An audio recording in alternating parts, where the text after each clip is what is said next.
Kirchhoff का second law है loop law. It is also known as what? Law of voltage, या इसे voltage law भी बोलते हैं. तो इस चीज को देखते हैं हम लोग लॉ ऑफ वोल्टेज. सबसे पहले लूप लॉ. लूप का मतलब हुआ अगर आप किसी जगह एक जगह से चलना स्टार्ट करते हो और घूम करके आप किसी भी रास्ते से फिर उसी पॉइंट पर पहुंच जाते हो, it forms a loop. If it is broken somewhere, अगर ये कहीं से ब्रेक है, ये लूप फॉर्म नहीं कर रहा है. ध्यान रखिएगा, है ना. इसको क्या करते हैं, लूप होल भी करते हैं. लूप में होल है, लेकिन ये क्या है, ये तब आपको लूप ये फॉर्म नहीं करता है. क्लोज लूप ये फॉर्म नहीं करता. ठीक है ना. तो सबसे पहली बात ये ध्यान दीजिएगा, लूप लॉ का मतलब है ये क्लोज लूप के लिए एप्लीकेबल है. क्लोज लूप मतलब क्या होना चाहिए, वो जहां से स्टार्ट किया वहां पर पहुंचना चाहिए. पहली बात ये, क्योंकि ये वोल्टेज के बारे में इंफॉर्मेशन देता है, इसलिए हम लोग इसे वोल्टेज लॉ भी बोलते हैं. ठीक है ना.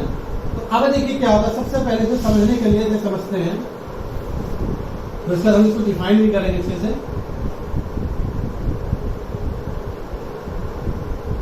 प्लीज ध्यान से देखिए. डायरेक्शन इसका कुछ भी हो सकता है, कहीं भी हो सकता है, कहीं भी वो पहुंच सकता है.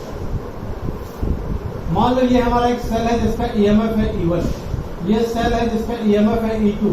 ये रेजिस्टेंस है R1, R3. इसने क्या कर दिया, एक लूप को फॉर्म किया, लूप बनाया इसने.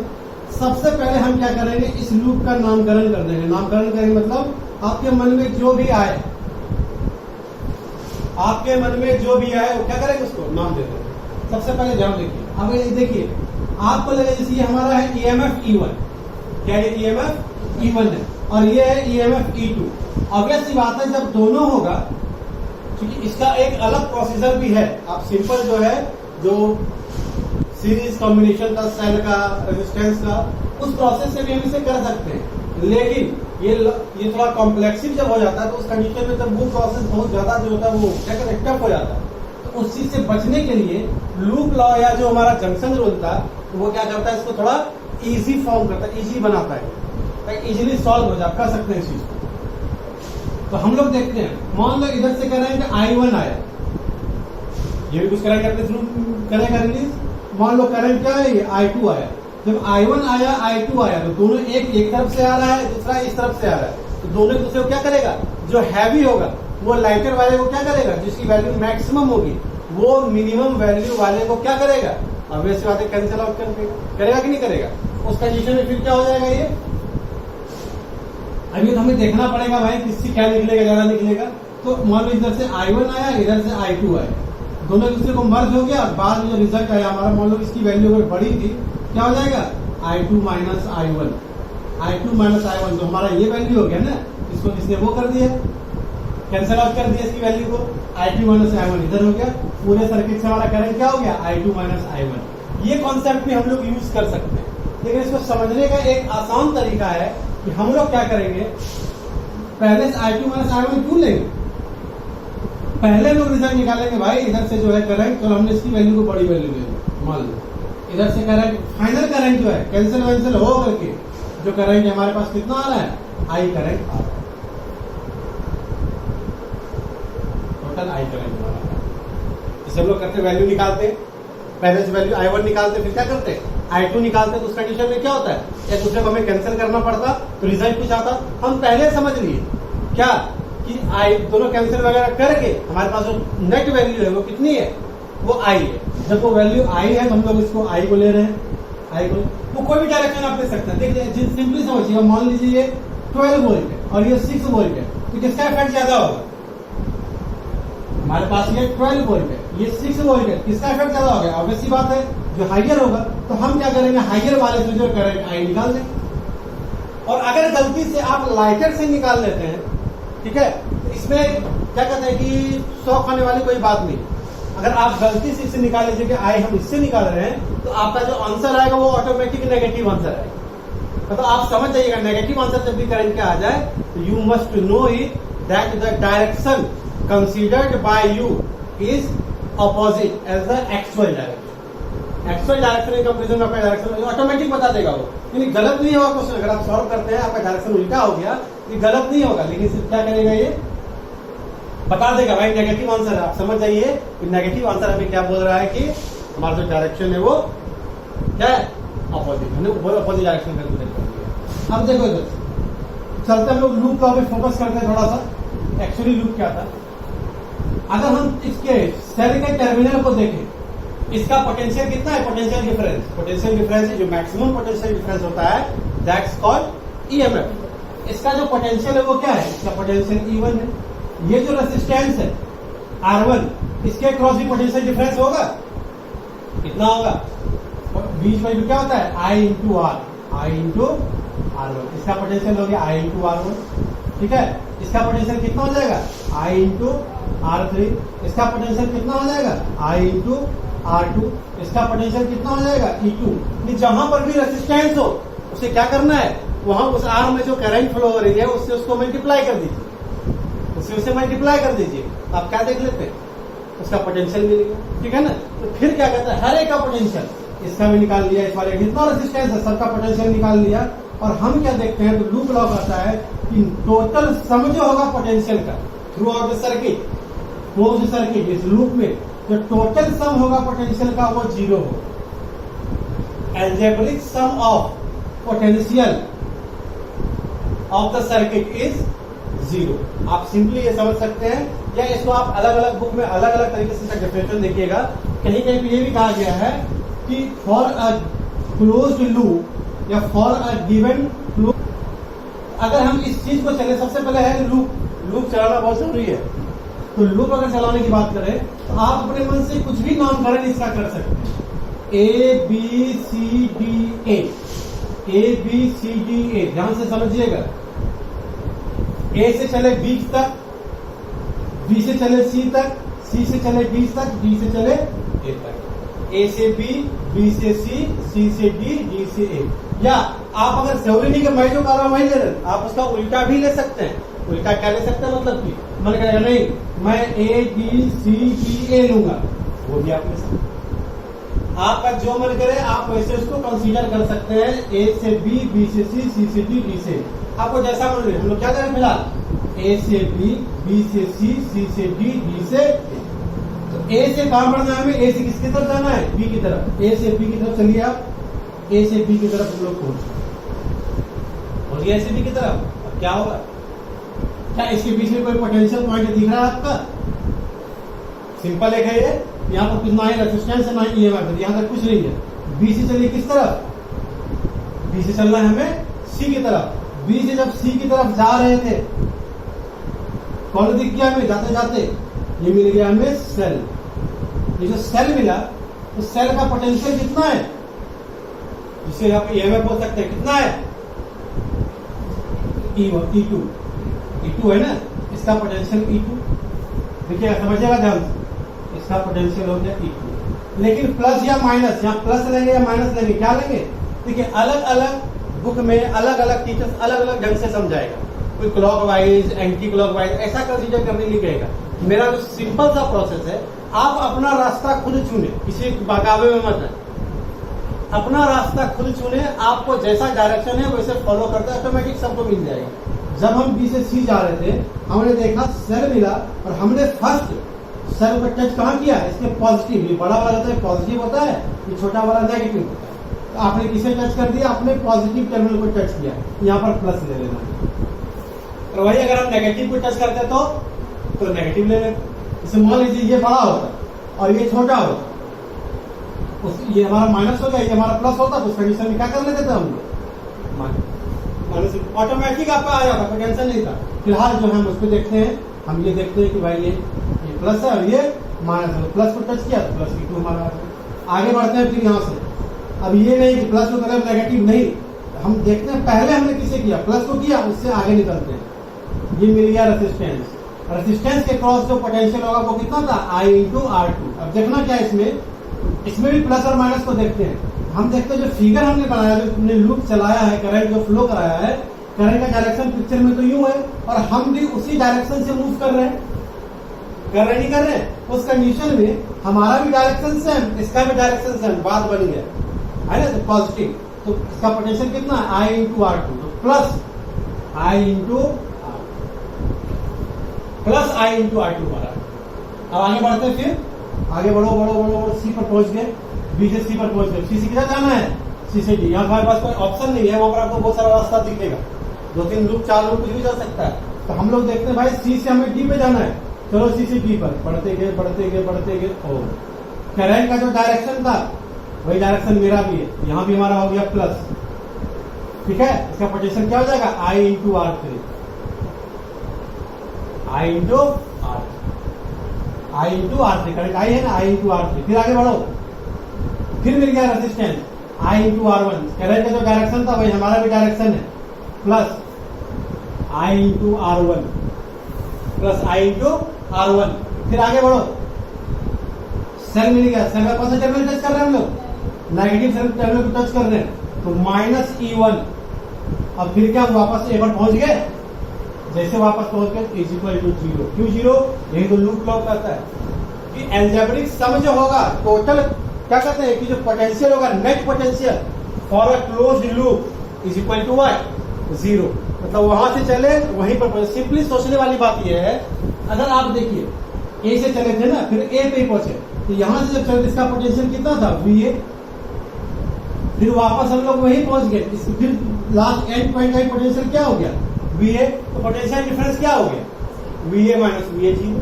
पोटेंशियल डिफरेंस, अगर एक ही पॉइंट पे आप जा रहे हैं तो पोटेंशियल नेट पोटेंशियल डिफरेंस होगा, वो क्या हो जाएगा? जैसे हम लोग बोलते हैं VAB, मतलब potential difference between A and B, तो हम लोग क्या लिखते हैं? VA minus VB। अगर 2 पॉइंट लेते हैं, यहाँ पर दोनों पॉइंट एक ही है, फाइनल पॉइंट भी यही है और एंड पॉइंट भी यही है, तो पोटेंशियल डिफरेंस क्या हो जाएगा इसका? Zero. VA minus VA equal to zero. आप इस कॉन्सेप्ट को भी सोच सकते हैं कि यहाँ से चला फिर वापस वहीं आ गया तो नेट पोटेंशियल जीरो होगा। इसको लिखने का तरीका क्या था, इसको समझ सकते हैं, फाइंड करना है कि algebraic sum of all the EMFs of the cell and product of current and resistance is equal to what? Zero. Now this is the loop. क्या ये हमारा, ठीक है ना? ये समझ लीजिएगा, समझ गया होगा, मैंने पहले भी करा दिया था चीजों को, आप इस चीज को देख लीजिएगा। उसके बाद हम अब एक सर्किट का, अब हम 2 सर्किट चलाते हैं, ठीक है ना? उसको समझने की कोशिश करते हैं उसमें कैसे काम करेगा।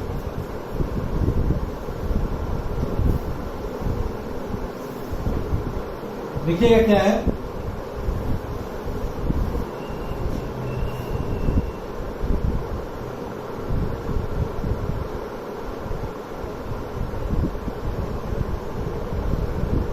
कॉन्सेप्ट इसमें बहुत अच्छा होना चाहिए। आपने इसमें कॉन्सेप्ट कर लिया, समझिए कि करंट में जो है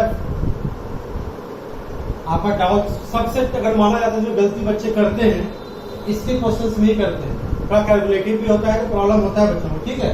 तो आप लोग डरने वाली बात नहीं है। देखिएगा, R1 है, EMF E1, EMF E2 है, रेजिस्टेंस R2 है, ये हमारा R3 है। कहीं कहीं पर देखिएगा, समझिएगा कि EMF का इंटरनल रेजिस्टेंस भी देगा, क्वेश्चन में है ना, जैसे इंटरनल रेजिस्टेंस है ना, आप चुपचाप क्या कीजिएगा, उसके बगल में अपना एक रेजिस्टेंस को ड्रॉ कर लीजिएगा यहाँ पर। जब देगा तो फिलहाल मैं नहीं दे रहा हूँ, लेकिन जब कभी ऐसा होता है तो आप वहां पर क्या करना है, आपको इंटरनल रेजिस्टेंस का बगल में आर जो भी बोलेगा उतना वैल्यू में लिखना, ठीक है?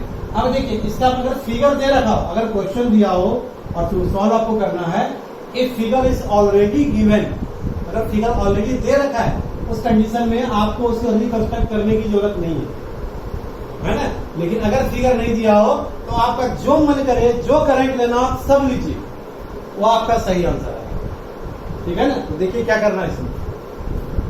मान लीजिए इससे करंट हमारा I1 आ रहा है, इसमें मैंने पहले ही बताया था आप लोगों को, फिर से देखिए, इसमें करंट I1 आ रहा है और इससे करंट I2 आ रहा है। तो जंक्शन रूल क्या कहता है, इससे I1 और इससे I2, तो नेट करंट इधर कितना फ्लो हो जाएगा? I1 plus,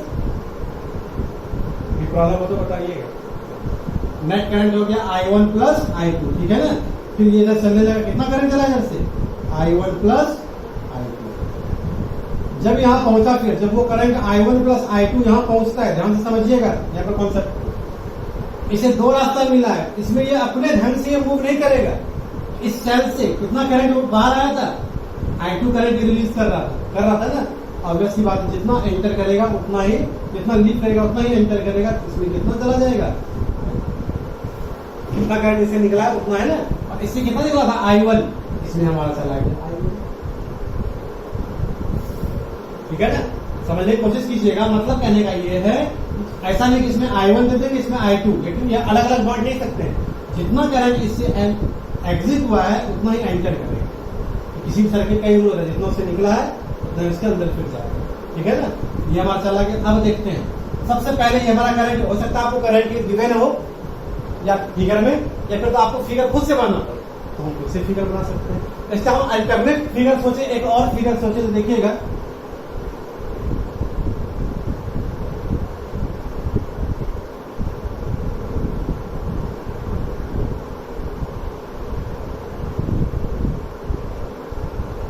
E1 R1 E2, तो फिगर यही है।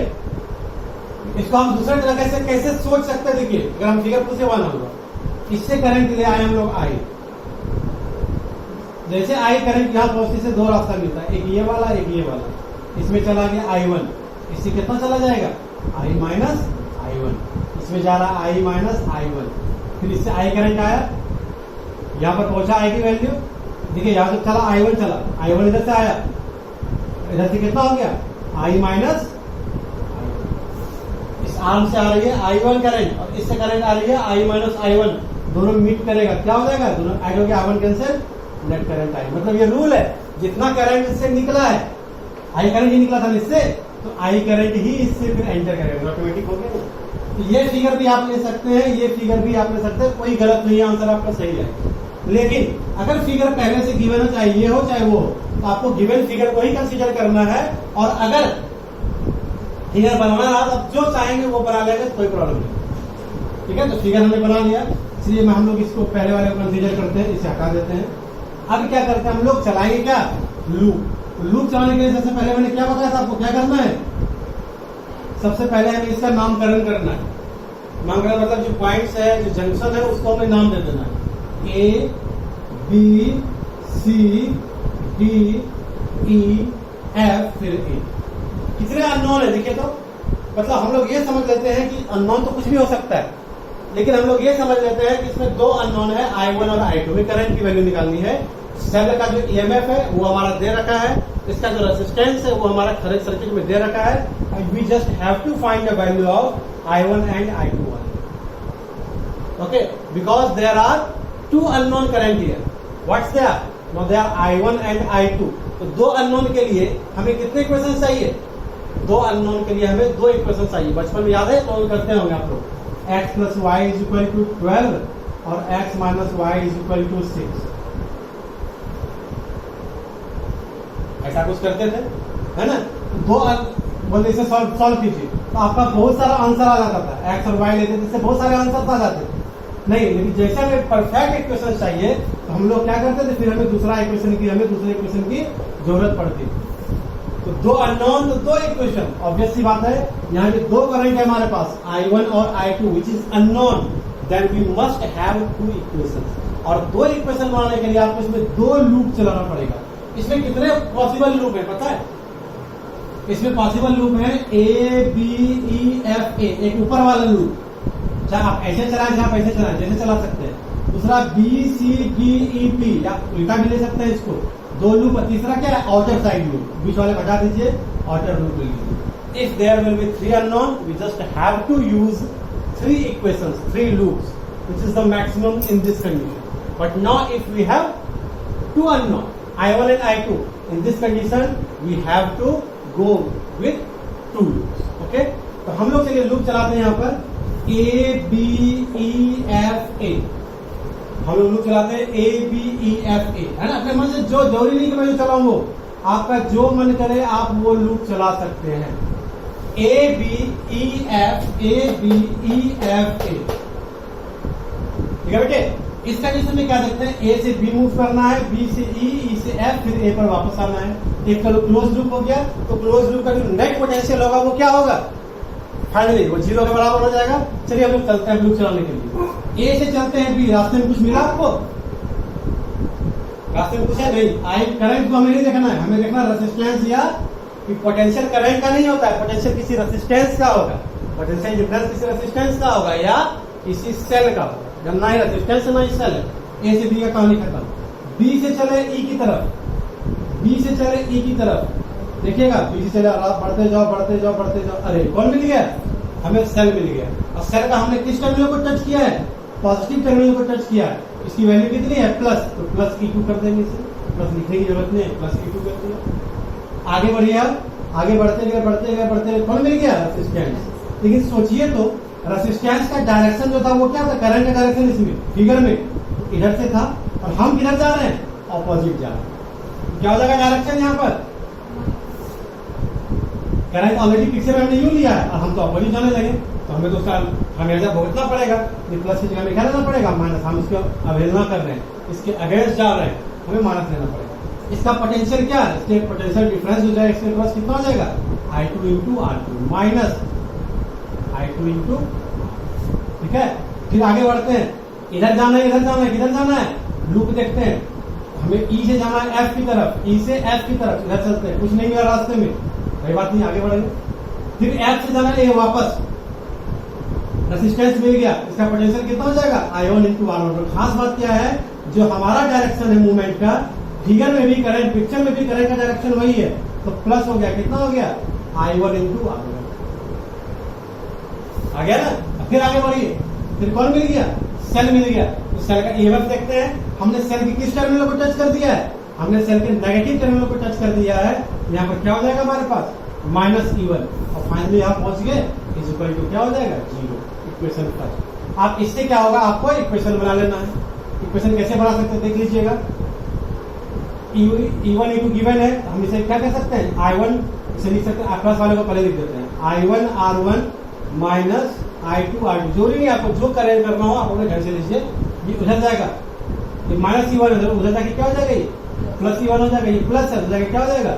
माइनस। इसे इक्वेशन फर्स्ट मान, दो अननोन होगा, इसे रख लेंगे, इक्वेशन बन गया। अब लूप, एक इक्वेशन बन गया हमारा, अब क्या करना पड़ेगा? हमें दूसरा इक्वेशन बनाना पड़ेगा। दूसरा इक्वेशन के लिए हमें दूसरा लूप चलाना है। इसमें दो यहाँ पर दूसरा लूप चलाना है, B से C, C से D, D से E, E से B, B C D E B। Second loop चलाया, दो अननोन है, हमें दो ही लूप चलाना है। चलेगा कितना पॉसिबल चला दे, लेकिन हमें दो इक्वेशन से ही हमें काम चल जाएगा, तो हम दो इक्वेशन को लेकर के चलेंगे, ठीक है ना। तो B से C जा रहे हैं, तो कुछ मिला क्या हमें? नहीं। जैसे C से D की तरफ बढ़े, अरे रेजिस्टेंस मिल गया, इसका पोटेंशियल कितना हो जाएगा? इसमें टोटल करंट है I1 plus I2 into R3, I1 plus I2 into R3। आ गया ना। आगे बढ़ो आगे बढ़ो आगे बढ़ो आगे बढ़ो आगे बढ़ो, जी पर पहुंच गए। क्योंकि देखिए करंट का डायरेक्शन भी इधर ही था, फिगर में भी और हमारा भी, इसलिए मैंने यहाँ पर प्लस ले लिया। आगे बढ़ते हैं, E पर चले, इधर कुछ नहीं मिला, फिर E से किधर जाना है हमें? इसे B की तरफ वापस जाना है, इधर जाना है। करंट का डायरेक्शन यही है, हमारा भी डायरेक्शन यही है, फिर प्लस आ जाएगा I2 इंटू R2। लेकिन जैसे सेल पे जाता है, हमने नेगेटिव टर्मिनल को पहले टच कर लिया, माइनस E2। फिर वापस हम लोग B पर वापस आ गए, इस ऊपर को क्या हो गया? इस ऊपर को क्या आ गया? 0। आई बात थोड़ी सी समझ में। अब देखिए इक्वेशन बनाइए तो I1 R3 plus I2 R3 plus I2 R2 minus E2 is equal to 0। तो I1 R3 I2, यहाँ भी I2 यहाँ भी बेटा I2 कॉमन ले लेते हैं, R3 प्लस R2 उधर भेज देते हैं, is equal to E2। Equation second मिला। दो अननोन I1 I2 और दो इक्वेशन भी मिल गया हमें, दोनों को क्या करेंगे? सॉल्व कर लेंगे और वैल्यू को, तो प्रॉब्लम है तो बोलना इसमें, ठीक है ना। फाइन, ये था हमारा लूप। इसी तरह का जो हमने सेकंड फिगर बनाया था, तो सेकंड फिगर पे आप वापस जाइएगा और इसी तरह करने की कोशिश कीजिएगा, ठीक है ना। तो आप लोग क्या देखिए, आप लोगों को आंसर, ठीक है ना। फिलहाल इतना ही था इस टॉपिक के लिए। अब इस पर हम लोग न्यूमेरिकल्स देखते हैं, न्यूमेरिकल्स कैसे करते हैं। लूप लॉ हम लोगों ने देखा, तो लूप लॉ में देखते हैं इस न्यूमेरिकल्स को, है ना। न्यूमेरिकल्स में सॉल्व करने की जरूरत है। ये हमारा लूप दिया गया है, सर्किट पूरा डायग्राम दे दिया। ये जो है इसका अपना नाम इसे E1 बोल दीजिए आप। कितना है वो 20 वोल्ट। क्वेश्चन में जो था, जैसे क्वेश्चन में बिल्कुल यही दे रखा है, डायरेक्शन वगैरह करंट का इसलिए दे रखा है, इसलिए we don't have to change even its direction और वैल्यू ऑफ करंट। ठीक है, जो दिया हुआ है हम उसी चीज को यूज करेंगे, जो दिया हुआ है हम उसी चीज को यूज करेंगे। उस चीज को यूज करने के लिए देखिएगा करंट इसने दे रखा है, कितना करंट इसने देखिए नामकरण वगैरह सब इसने ABC हर एक पॉइंट को मेंशन कर रखा है। तो हमें अब इसके अकॉर्डिंग नहीं करना है, हमें अपने अकॉर्डिंग कुछ नहीं करना है। तो अब क्या देखते हैं कि हमारे पास कितने अननोन है, I1 भी है, I2 भी है, I3 है। अब तो हमें 3 अननोन हो गया। अब पिछले हम लोगों ने उसके कॉन्सेप्ट में देखा था, पढ़े थे लूप लॉ, क्या देखा था हम लोगों ने, इसमें 2 ही से हम काम चला रहे, 3 अननोन है, हमें 3 लूप चलाना पड़ेगा। लेकिन एक चीज हम और देख रहे हैं यहाँ पर, I3 करंट जब आया है तो वो 2 फॉर्म में चेंज हो गया है, I1 और I2, यानी I3 जो हमारा आया है वही कन्वर्ट हुआ है I2 और I1 में।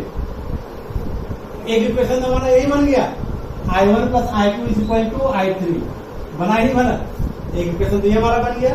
दूसरा देखिएगा, लूप चलाइए, देख लेते हैं इसको, लूप चला तो देखा समझना जाए, इस वाले से जो है इससे करंट I3 आया है तो I1 इधर चला गया, I1 इधर चला गया,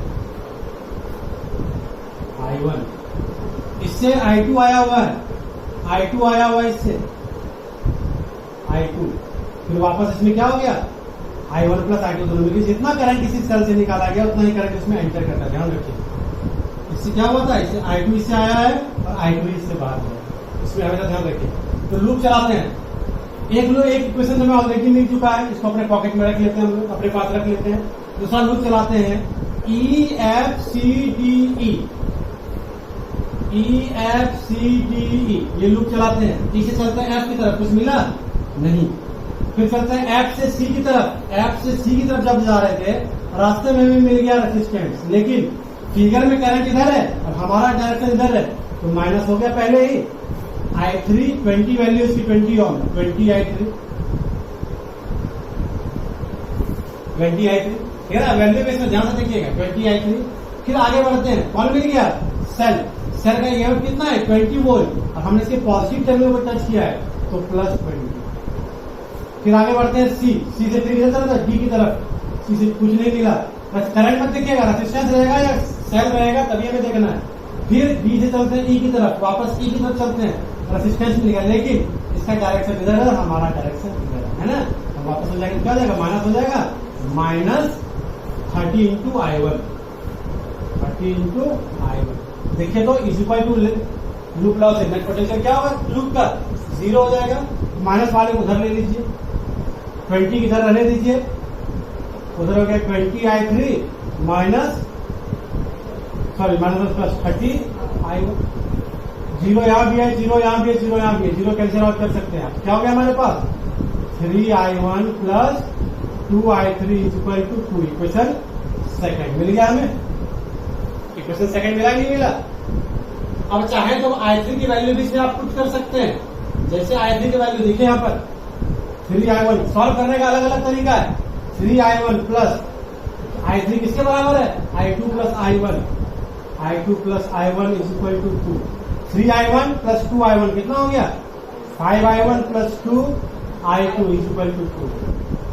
इक्वेशन 3 मान लेते हैं, आ गया ना, एक लूप मिल गया हमें, एक इक्वेशन ये था उसी का हमने ये निकाल लिया।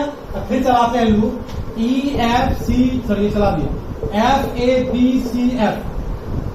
FABCF, चलाइए लूप को, F से A कुछ नहीं, A से फिर चलते हैं किसकी तरफ B की तरफ,